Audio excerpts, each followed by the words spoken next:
The Braves made yet another waiver claim on Monday, and the 40-man roster looks like a mess. Let's talk about it.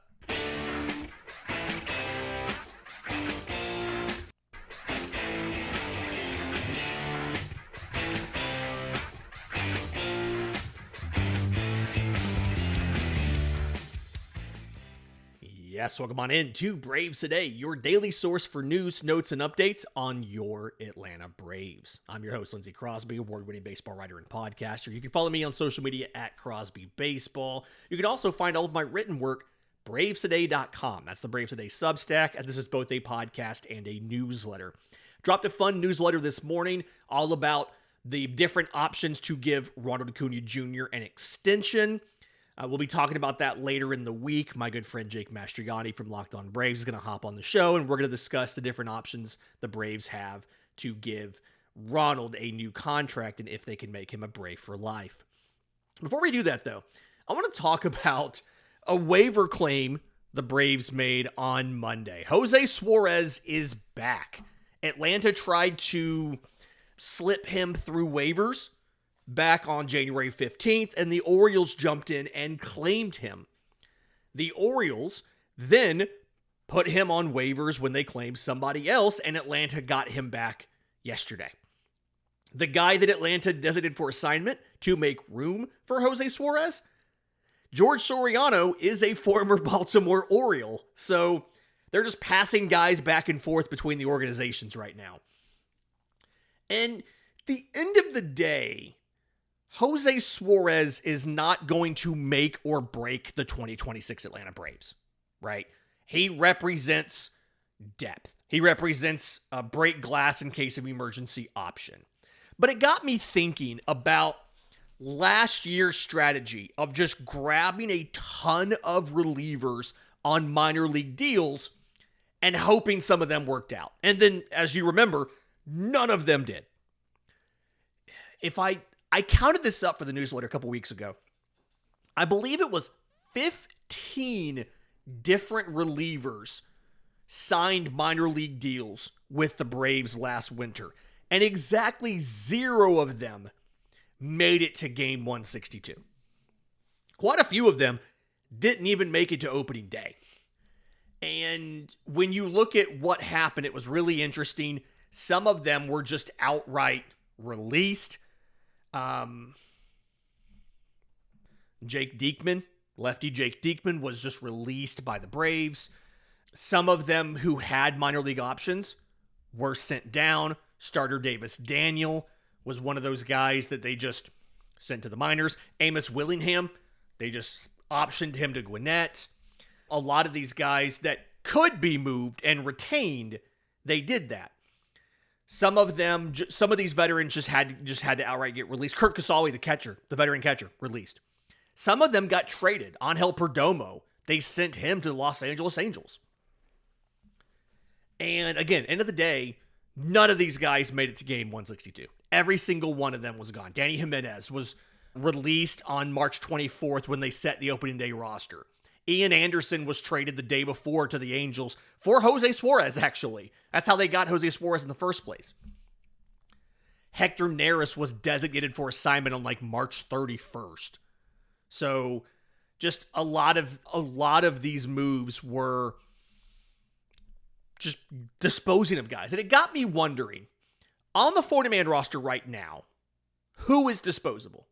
Position players, pitchers, because you're in the scenario of, AA's talked about this. Grant Holmes, Bryce Elder, Joey Wentz, Jose Suarez, they're all out of options. But they're all also too talented to just cut them, right? If you expose them to waivers, somebody's going to claim them. We saw that with Jose Suarez, and it could be argued that he's the least talented of the 4. He's been DFA'd multiple times by multiple teams. And Jose Suarez got grabbed off of waivers by Baltimore. Atlanta got him back. But that's not going to happen if they DFA Grant Holmes. All right, if they put Bryce Elder on waivers, he's going to get claimed, and they're not going to get him back.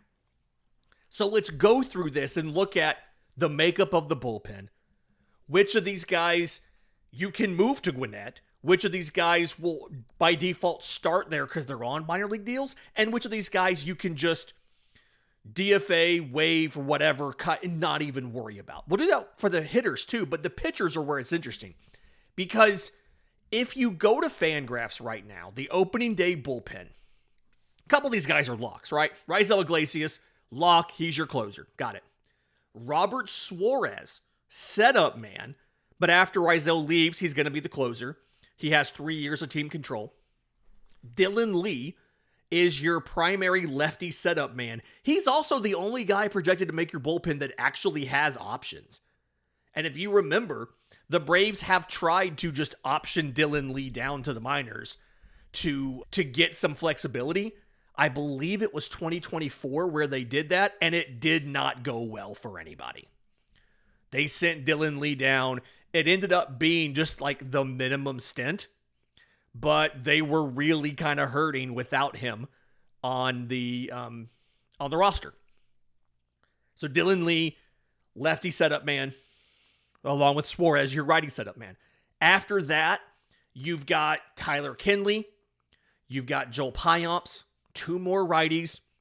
Right there, that's 5 reliever spots that I'm not going to say Payamps is locked in. He was not good on a conventional statistics perspective last year. But if you remember, a lot of his issues, like the stuff was still good. His stuff plus was just as good as always. A lot of, like, some of the expected statistics. His ERA was 6.84.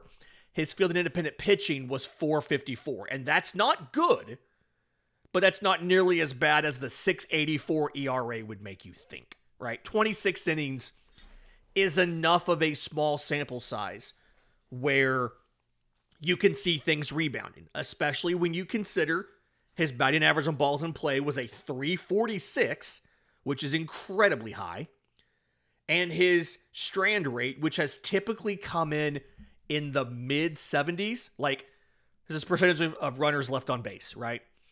Typically comes in the mid-70s. He was at 60.4% last year. So a little bit of bad luck with runners coming in to score that he typically would strand. Incredibly high batting average on balls in play. You can see how those two things can go together, right? A guy on second or third, a ball that would normally be caught falling for a hit. That run comes in, affects his left on base rate. You can see how he could be better. So when you look at that, now you've got like 3 spots left in your pen. Aaron Bummer has not been traded. The assumption is that he's going to get one of those. And reminder that Aaron Bummer's making $9.5 million this year. But if you trade him, you don't get $9.5 million of relief on the CBT. And that's what Atlanta cares about. We've been talking about, I say that, let me explain what I mean. Because the Braves have said we care about the cash payroll, but they've also said we're not going to go over the 3rd CBT tier because that's where your draft picks begin getting impacted. Once you pass the 3rd tier, your first round pick moves back 10 spots. So they've said they're not going to do that. If you trade Aaron Bummer, you shed $9.5 million of cash, but your CBT relief is lower because it's based on the average money across every year of his deal. So we're assuming Aaron Bummer makes the roster as of now. That leaves you 2 spots. Grant Holmes, provided he is healthy enough to pitch, and every indication we've gotten from Alex Anthopoulos is that he will be. You're trying to, he has a spot in your bullpen. Now, we don't know what it's going to be, right? We don't know if it's going to be long relief. Is it going to be single inning leverage situations? Is it going to be the fireman out of the pen? Is it going to be all of those? Is it going to be a utility pitcher again? We don't know what his role is going to be. But Grant Holmes will be on this team provided he is healthy enough to throw a baseball. And so that last spot in your pen, is it Bryce Elder? Is it Joey Wentz? Is it Jose Suarez? You've got 1 spot. You've got 3 guys. I feel like if you're ranking those guys by how valuable they are from a skill perspective, Bryce Elder's number one. And there's a lot of fans who do not agree with this assertion. I know you are not one of them because you know ball. If you didn't know ball, you would not be listening to Braves Today. But what people don't appreciate about Bryce Elder is, one, he's gotten some bad luck, some bad breaks on what he's actually done versus the ERA that he's produced. His fielding independent pitching was a 4.42 in 2023 when he was an All-Star. It was a 4.56 in 2024. It was a 4.55 last year. His ERA in those seasons, 3.81, 6.52, 5.30. He is a remarkably consistent pitcher. Now, again, this is where batted ball luck, defense, all of those things come into play. But one, he is a remarkably consistent pitcher, and that is something that not everybody is, right? Let's give him credit for that. The next thing is the innings that he consistently puts up. I'll remind you, he was drafted in 2020 after the lost 2020 college season. He's at Texas. He made 4 starts. He threw 26 innings. The season was shut down, right? Just canceled. In 2021, he comes out of the pandemic and makes 25 starts in the minors. Starts off in high A and makes it all the way to triple A by the end of the season. He then debuts in 2022. His start totals in each of these years, 25 games, all in the minors in 2021. In 2022, between the minors and the majors, 28 games, 26 starts. In 2023, 32 starts. In 2024, 27 starts. In 2025, 31 starts. Bryce Elder, knock on wood, has literally never gone on the injured list while he has been an Atlanta Brave. He's never once not been available. He's made his starts. He's been available every 5th day. And it's kind of like we talked about Chris Bassett adding an impact starter. This may have been on the newsletter and not on the podcast, but we talked about adding Chris Bassett, and I said the primary skill of Chris Bassett to date has been being able to take the ball every 5th day without fail. And what you do with an Elder, with a Bassett, whoever it is you give them the ball every 5th day without fail. And you move the other guys, the postseason guys, you move them around to give them additional rest, give them an extra off day, skip a start, utilize an off day combined with pushing them back to give them an extra 2 days, whatever it takes. And we saw in 2024, Atlanta did this for most of the season, and their rotation was top 3 in baseball in ERA and led all of baseball in strikeouts. So Bryce Elder is 85% of what Chris Bassett does for 1/20th of the price. If he makes, I honestly think the way that AA works, Bryce Elder is going to make, as of now, is going to be the 5th starter. Hurston Waldrop will start in AAA because he has options. Grant Holmes will be in the pen, and then either Joey Wentz or Jose Suarez will be the long man in the pen, and the other guy is they're going to probably try to pass him through waivers again. I'm guessing it's Jose Suarez passing through waivers because he's done it a couple times. And there's a difference in trying to slip him through in mid-January and trying to slip him through at the end of spring training when everybody else is also setting their rosters and trying to slip guys through. Because then, to claim him, you have to get rid of somebody that you were planning on taking into opening day. There's a chance Atlanta could actually get Jose Suarez through waivers. If you're looking at who's disposable of those guys, I feel like Jose Suarez is more disposable than Joey Wentz. And I say that because we've seen them try to dispose of him already. In just a minute, let's talk about some of the The minor league guys, the non-40-man guys that are NRIs to spring training are going to be NRIs. And then some of the position players. We'll do that next, right here on Braves Today. But first, today's episode is brought to you by our friends at Encase Cards, custom card manufacturer. Love these guys and what they do. You upload your photo, right? It could be you sports. It could be from a wedding, fantasy football team, how you ask your best man to be in your wedding, whatever it is, right? The grandkids, kids love these things. In their online card customizer, you choose the holographic options. You upload the text. You choose the background. All of that cool stuff. It shows you right there on the screen what the front and the back of your card look like. Once you have the design the way you like it using their templates, you send it to the printers. They print it on high-quality cardstock. They slab it in a plastic case. They put a frame around it with a built-in stand and ship it right to you. It's a great gift. I have it here on my desk with my son from playing youth sports, but they're great on the mantle. They're great as gifts. They're great on your desk at work, all of that stuff. Encase Cards, NCASEcards.com. Promo code Braves today gets you 20% off your order. That's NCASEcards.com, NCASEcards.com, promo code Braves today. Welcome back to Braves Today, Lindsay Crosby. Let's talk about who of these guys are disposable, right? We've already kind of mentioned if it comes down to Suarez and Wentz, feels like Jose Suarez is going to be the guy to go.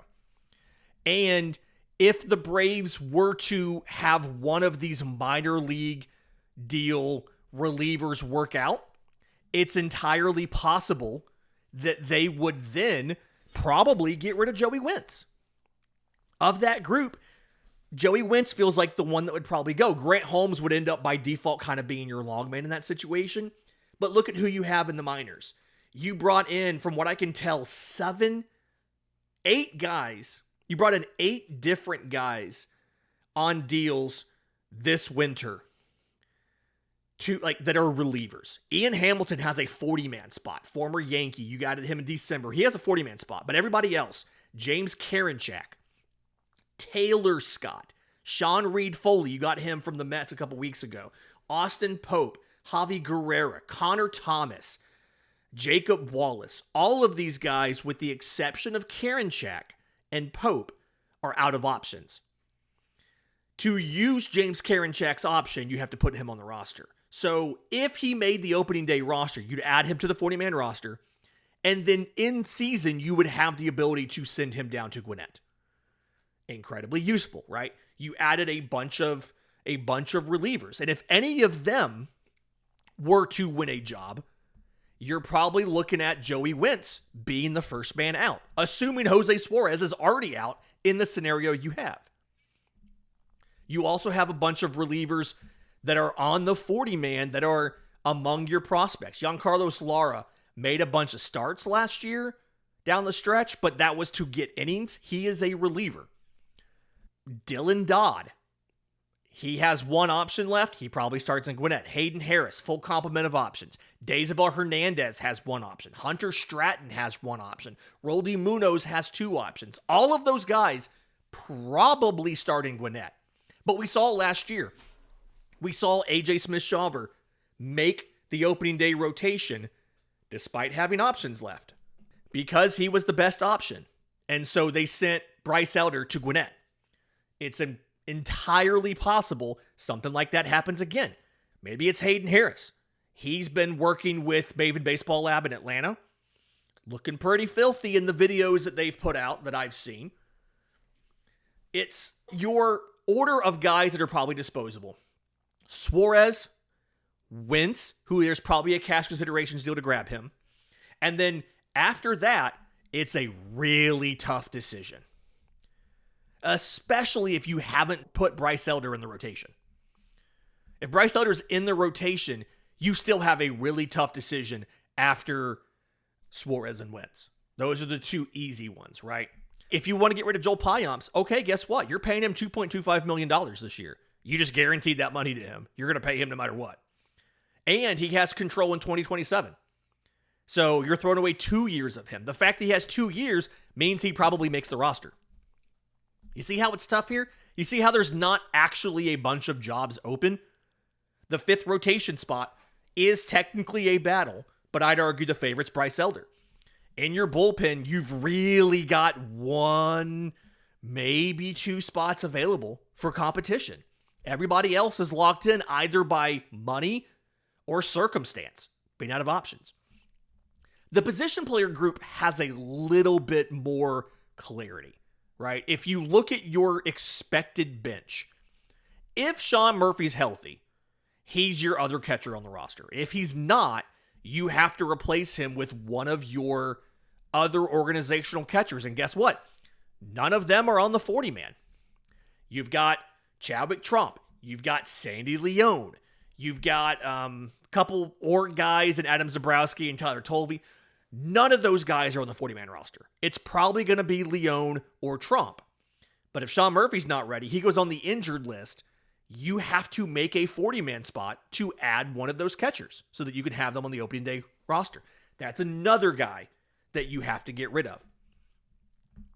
Jorge Mateo does not have any options, but he's your backup shortstop. Eli White, not a guy that they're probably going to get rid of. We saw what he did last year. He incredibly fast, good base runner, except for that one time that he most certainly was not a good base runner. Was it the Padres, I think? Red Sox, something like that. But backup catcher, 1 spot. Jorge Mateo, 1 spot. Eli White, 1 spot. You have 1 more bench spot. And Nacho Alvarez is the person a lot of people keep pointing to and saying he might be the last bench guy. Well, guess what? He has an option left. He's in a situation where he has gotten less than half a season of at-bats in the majors going into his final option year. Now, there is a mechanism for certain players in certain situations to get another option year. I don't know if he'll get one or not, but you are definitely in a situation where it's probably best, especially if you think you need him to be the second baseman when Ozzy's done, to send him to Gwinnett to play every day. And so in that situation, the last spot on your bench, who is it? Is it Luke Williams? You added him on a minor league deal, I think it was last week. He's not in the 40-man roster. There's another move that you have to make. I think the point that I'm trying to make with all of this, we're 23 minutes into the show now. The point that I'm trying to make is that it's very obvious, very evident that Alex Anthopoulos is doing everything he can to build as much depth as possible. And we've seen the last 2 years how you need depth. We saw in 24 how you lost so many position players. We saw in 25 how you lost the entire rotation. Your top 6 starters all went on the injured list. Bryce Elder led the team in innings and starts and everything.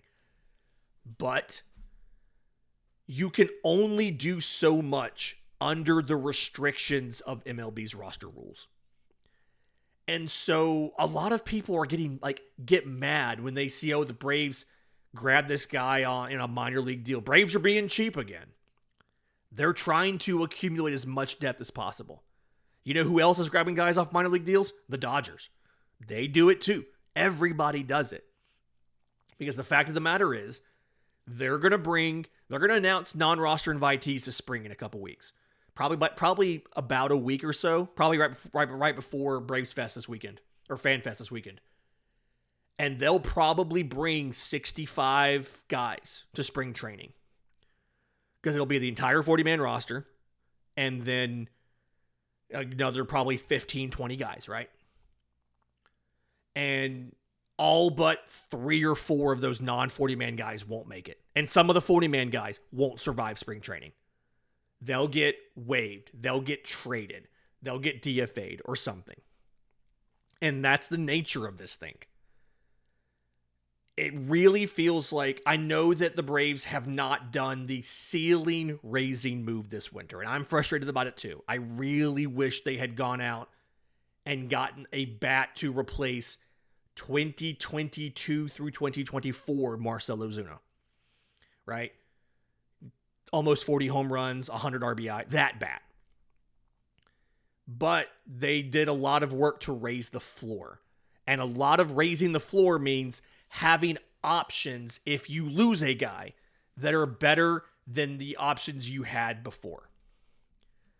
Let's see if it works out. We'll see what happens.